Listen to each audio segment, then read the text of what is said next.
السلام عليكم ورحمة الله وبركاته. بسم الله الرحمن الرحيم. نحمده ونصلي على رسوله الكريم وبعد. প্রিয় শ্রোতা ও দর্শকবৃন্দ, একটি গুরুত্বপূর্ণ হাদিস আপনাদের সম্মুখে সর্বপ্রথম পাঠ করছি। সেই হাদিসটি হচ্ছে, এবং এই হাদিসটি বুখারী এবং মুসলিম শরীফের মধ্যে এসেছে। হাদিসে বলা হয়েছে, মান তারাদ্দা মিন জাবালিন ফাকাতালা নাফসাহু ফাহুয়া ফি নারি জাহান্নাম ইয়াতারাদ্দা ফিহি খালিদান মুখাল্লাদান ফিহা আবাদা ওয়া মান তাহাসসা সুম্মান ফাকাতালা নাফসাহু ফাসুম্মুহু ফি ইয়াদিহি ইয়াতাহাসসাহু ফি নারি জাহান্নাম খালিদান মুখাল্লাদান ফিহা আবাদা ওয়া মান কাতালা নাফসাহু বিহাদিদাতিন ফাহাদিদাতুহু ফি ইয়াদিহি ইয়াজাউ বিহা ফি বাতনিহি ফি নারি জাহান্নাম খালিদান মুখাল্লাদান ফিহা আবাদা। রাওয়াহুল বুখারী ও মুসলিম।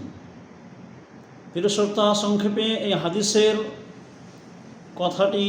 কথাগুলো আমি আপনাদের সম্মুখে তুলে ধরছি যে আমাদের সকলকেই সাবধান হতে হবে। আমরা যারা মুসলমান, আমরা যারা আল্লাহ বা আল্লাহ রসুলের উপরে ঈমান নিয়ে এসেছি, কালিমা শাহাদা আমরা পাঠ করেছি, আমরা যদিও পরিপূর্ণভাবে দিনের সমস্ত যেগুলি করার আহ্বান জানানো হয়েছে, যেগুলিকে ফরজ এবং ওয়াজিব বলে আমাদের কাছে করাকে আমাদের জন্য জরুরি করে দেওয়া হয়েছে, সেগুলি যদি আমরা পরিপূর্ণভাবে করতে পারছি না, কিন্তু আল্লাহ রাব্বুল আলামিন অতি দয়াবান আমাদেরকে ক্ষমা করবেন বা ক্ষমা করতে পারেন। আজকে আমি যেই জিনিসটি বা যেই হাদিসের কথাগুলো আপনাদের সম্মুখে তুলে ধরতে চাচ্ছি, সেই কথাটি অত্যন্ত গুরুত্বপূর্ণ।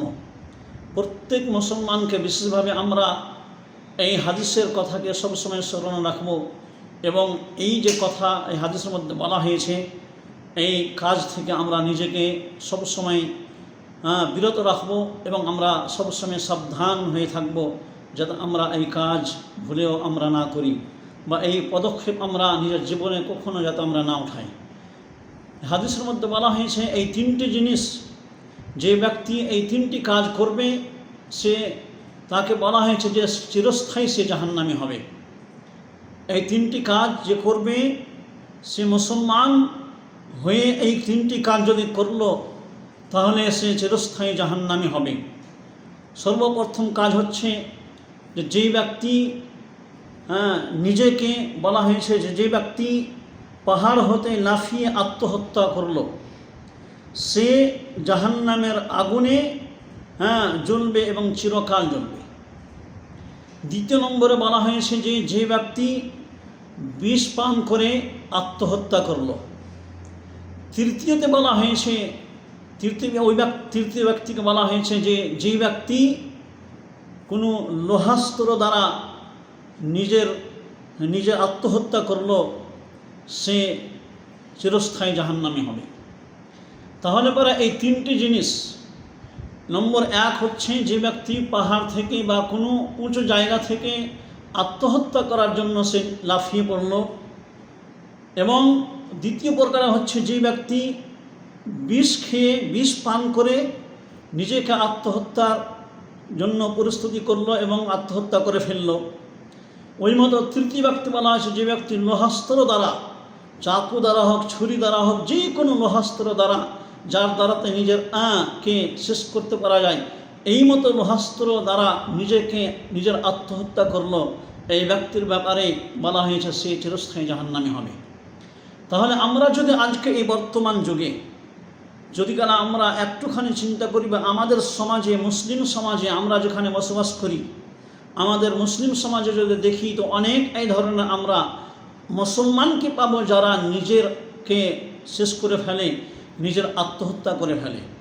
কারণ যেই কিছু হোক না কেন, আমি আগে বলবো আপনাদেরকে যে এই হাদিসের ব্যাখ্যার মধ্যে ওলামায়ে কেরাম বলেছেন যে এই তিন ধরনের ব্যক্তি যে নিজের এই তিন ধরনের অস্ত্র দ্বারা বা তিন ধরনের এই বিকল্প দ্বারা নিজেকে হত্যা করলো, শেষ করে ফেললো, আত্মহত্যা করে ফেললো, বলা হয়েছে এখানে যে চিরস্থায়ী জাহান্নামী বলা হয়েছে, তাহলে ওলামায়ে কেরাম বলেছেন যে কোনো ব্যক্তি যদি এই কাজটিকে হালাল মনে করে করলো, অর্থাৎ আত্মহত্যা করলো, সে নিজেকে পাহাড় থেকে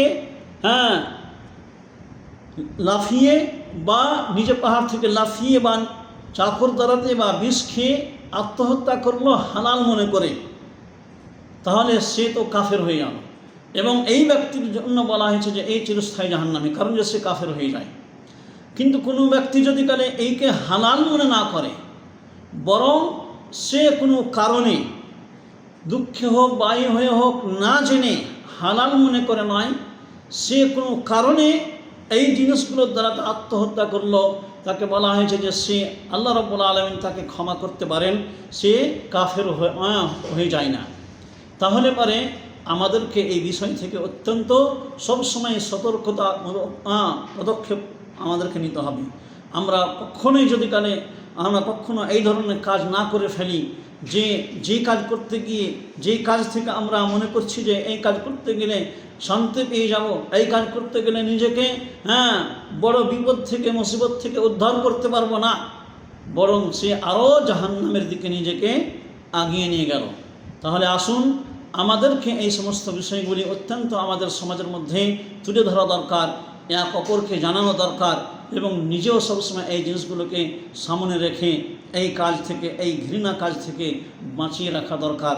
আল্লাহ রাব্বুল আলামিন আমাদেরকে এই জঘন্য মহাপাপ থেকে বাঁচার তৌফিক দান করেন। আমিন। সাল্লাল্লাহু আলা নবিয়্যিনা মুহাম্মদ ওয়া আলা আলিহি ওয়া সাহবিহি আজমাইন।